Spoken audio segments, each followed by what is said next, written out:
আকাশে বাতাসে একেবারে আগমনী সুর। বেশ একটা পুজো পুজো ভাব কিন্তু মনে হচ্ছে না আজকের দিন থেকেই।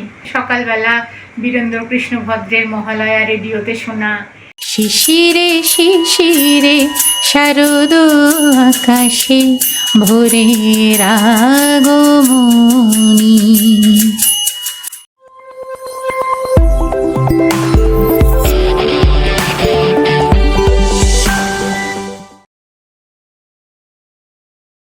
ভেরি গুড ইভিনিং সকলকে, ওয়েলকাম ব্যাক টু গানে আড্ডায়। আশা করি সকলেই সুস্থ আছো, আমরাও একেবারে ঠিকঠাক আছি। প্রত্যেককে জানাই শুভ মহালয়া।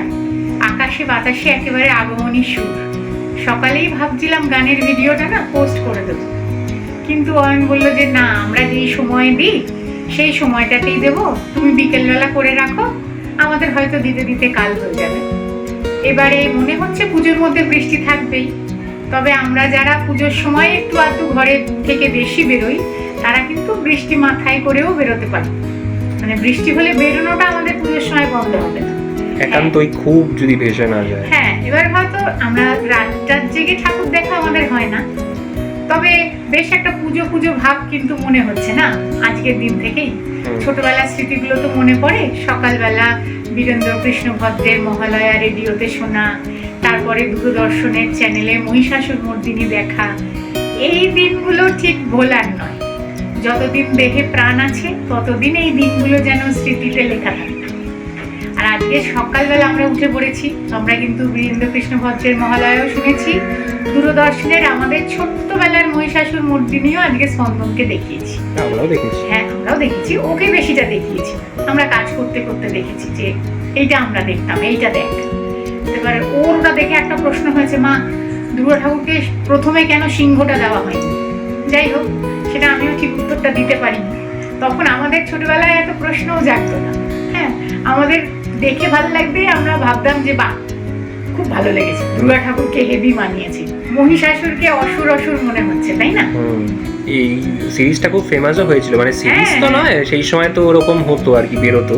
আর সব চ্যানেল, এত তো তখন চ্যানেল ছিল না, দূরদর্শনে আর সব এই কেবল চ্যানেলগুলো যেহেতু ছিল না, এই বিভিন্ন চ্যানেলে বিভিন্ন অভিনেত্রীদের দুর্গা সেজে এই যে অভিনয়টা মহিষাসুর মর্দিনীর, এইটা কিন্তু আমাদের ছোটবেলায় আমরা ধাতস্থ ছিলাম না। আমাদের ওই দূরদর্শন আর রেডিওতে শোনা, তাই না? তারপর বড় হওয়ার সাথে সাথে আমরা দেখেছি এগুলো অনেক, কিন্তু ভালো লাগতো না। ভালো লাগার একটা বিষয় থাকে তো। আর ওই মহালয়া মানে বীরেন্দ্র কৃষ্ণ ভদ্রের ওই ভাঙা ভাঙা গলা। হ্যাঁ, তুমি পৃথিবীর যে প্রান্তেই থাকো না কেন, তুমি যদি বাঙালি হও, একদম ওই গলাটা শুনলেই মনে হবে হ্যাঁ এবার দুর্গা পুজো, তাই না? আর আমাদের কলকাতাতে তো এখন দেখি যে মহালয়ার আগেই অনেক প্যান্ডেল ট্যান্ডেল উদ্বোধন হয়ে যায়। তো আগে তো তা হতো না। আগে আমরা মহালয়ার দিন থেকে কর গুনে গুনে হাতে দিন গুনতাম, কবে ষষ্ঠী, চতুর্থী, পঞ্চমী, লাস্ট ওই নতুন জামা পরে স্কুলে যেতাম, স্কুল ছুটি পড়তো, সেইগুলো আমরা হাতে গুনে গুনে দেখতাম। আর 2 দিন আর 3 দিন, এখন তো আর সেসবের ব্যাপার নেই। মহালয়ার আগেই লোকে ঠাকুর দেখা শুরু করে দেয়। কি জানি, আমার ঠিক অতটা এটা ভালো লাগে না, কিন্তু অনেকের হয়তো ভালো লাগে, তাই জন্যই তারা বেরোয়। তা সবার সাথে তো আর নিজেকে গুলিয়ে ফেললে হবে না, তাই না বলো? তা অনেকদিন বাদে আজকে গান শোনাতে এসেছি। আজকে অনেকদিন বাদে, আজকে কিন্তু আমি আগমনীরই গান বেছেছি, শুভমিতা ব্যানার্জির গাওয়া একটি গান।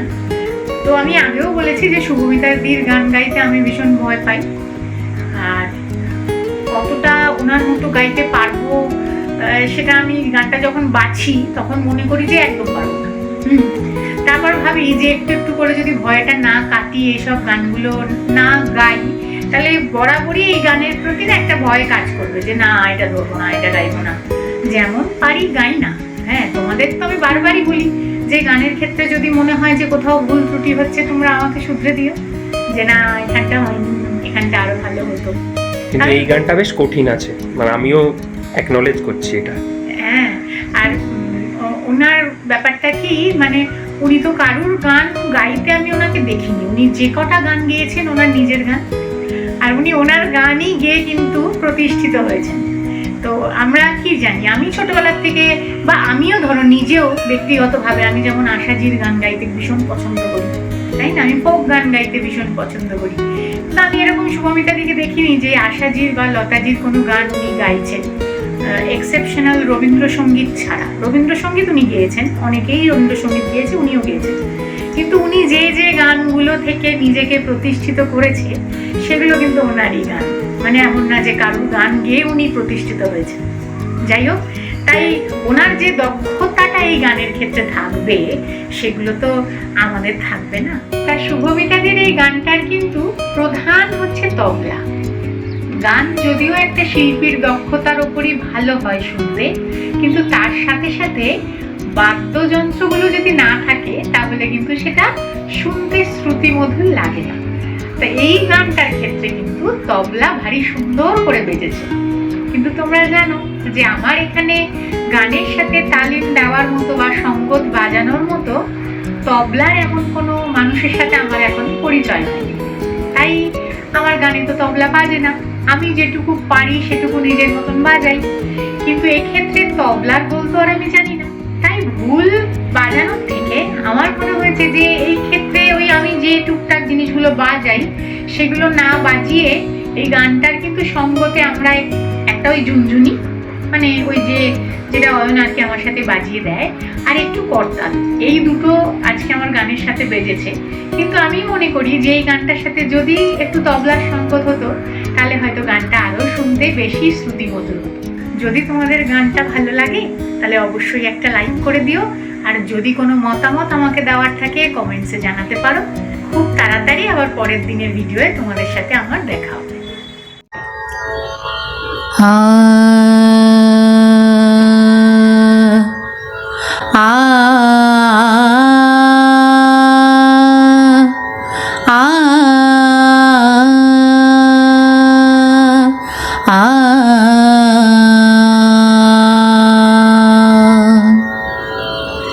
শিশিরে শিশিরে শারদ আকাশে ভোরের আগমনী।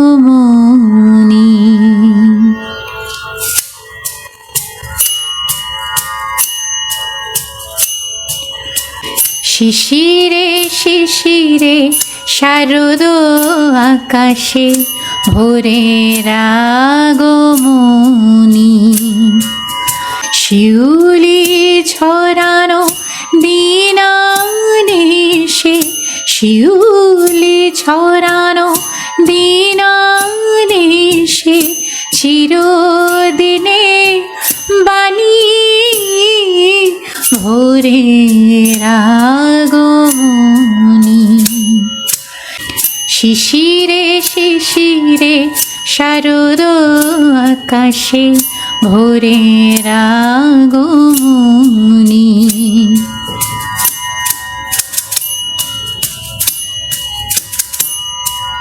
সোনার আলোয় জাগবে পৃথিবী, বাজবে আলোর বাঁশি।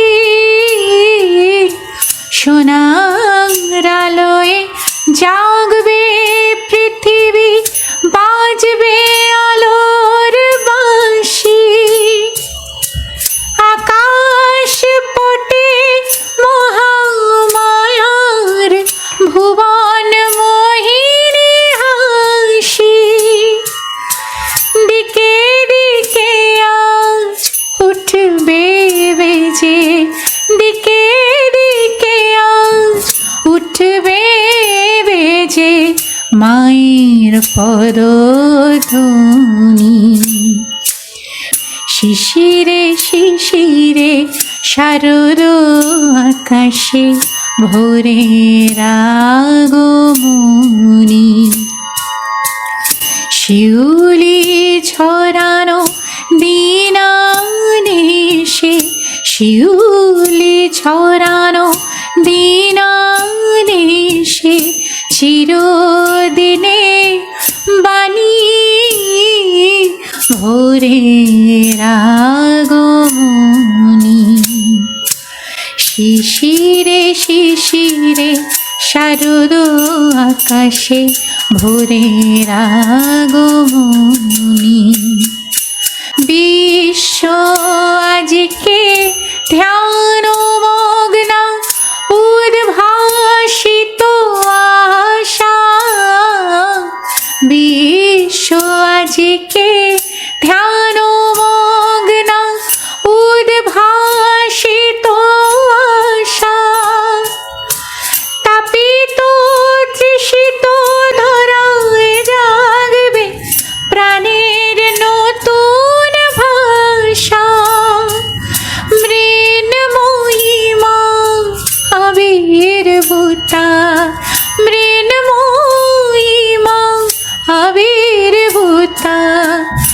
সুরবিনাশিনী। শিশিরে শিশিরে শারদ আকাশে ভোরের আগমনী। শিশিরে শিশিরে শারদ আকাশে ভোরের আগমনী। শিশিরে শিশিরে শারদ আকাশে, শিশিরে শিশিরে শারদ আকাশে, শিশিরে শিশিরে শারদ আকাশে ভোরের আগমনী।